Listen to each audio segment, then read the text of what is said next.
প্রশ্ন করা হয়েছে কমিটির পক্ষ থেকে, হযরত মুহাম্মদ সাল্লাল্লাহু আলাইহি সাল্লামের নবুয়তের আগের জিন্দেগি উম্মতের জন্য অনুসরণীয় কিনা? জি, অনুসরণীয়। কিছু মৌলভী বলে যে আল্লাহর হাবিব 40 বছর বয়সে নবুয়ত পেয়েছেন, এর আগে ওনার কোনো কাজ আমাদের দলিল না। এটা হচ্ছে তাদের একটা মূর্খতা। আল্লাহর হাবিব কখন থেকে নবী? হাদিসে এসেছে, এক সাহাবী রাসূলুল্লাহকে প্রশ্ন করেছেন, মাতা কুনতা নাবিয়্যা, ইয়া রাসূলুল্লাহ সাল্লাল্লাহু আলাইহি ওয়াসাল্লাম, আপনি কখন থেকে নবী? আল্লাহর হাবিব বলেছেন, কুনতু নাবিয়্যা ওয়া আদামু বাইনার রূহি ওয়াল জাসাদ। আদম নামে তার অস্তিত্বই ছিল না, রূহ ছিল আর দেহ ছিল, তখন থেকে আমি মুহাম্মদ আল্লাহর কাছে নবী। আল্লাহর হাবিবের সিরাত আমরা কেন পড়ি? আল্লাহর হাবিবের আদর্শ অনুসরণের জন্য না? কথা বলেন। রাসূলুল্লাহ সাল্লাল্লাহু আলাইহি ওয়াসাল্লামের সিরাত যে লেখা হয়েছে, প্রত্যেকটা কিতাবেই তো শুরু করা হয়েছে রাসূলুল্লাহর মিলাদ দিয়ে, ঠিক না?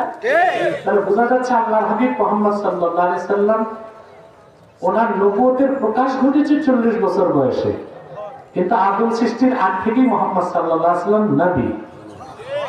এজন্য আল্লাহর হাবিবের কাছে সরাসরি কোরআন নাজিলের আগেও তিনি যে কাজ করেছেন, যে আদর্শ উপস্থাপন করেছেন, সেটাও মানব জাতির জন্য অনুসরণীয়। নবী করিম সাল্লাল্লাহু আলাইহি ওয়াসাল্লামকে সৃষ্টি না করলে দুনিয়ার কিছু আল্লাহ সৃষ্টি করতেন না। এই হাদিসটি কি সঠিক? যে শব্দে হাদিসটি বলা হয় লাউলাকা লামা খালাকতুল আফলাক, এই শব্দে হাদিসটা জাল বা মওযু, কিন্তু মোল্লা আলী কারি লিখছেন ইন্না আলফাজা হাযাল হাদিসে মাওদু ওয়ালাকিন্নাল মাফহুমা সহিহ। হাদিসের শব্দগুলো বানোয়াট, বিষয়টা সত্য। কারণ মুহাম্মদ সাল্লাল্লাহু আলাইহি ওয়াসাল্লামকে আল্লাহ সৃষ্টি না করলে আকাশ জমিন কিছুই বানাতেন না, আদমকে সৃষ্টি করতেন না। এই ব্যাপারে সহিহ হাদিসও আছে, যা মুজাম তাবারানীতে ইমাম তাবারানী উল্লেখ করেছেন। জমিন বন্ধক দেওয়ার সঠিক পদ্ধতি কি?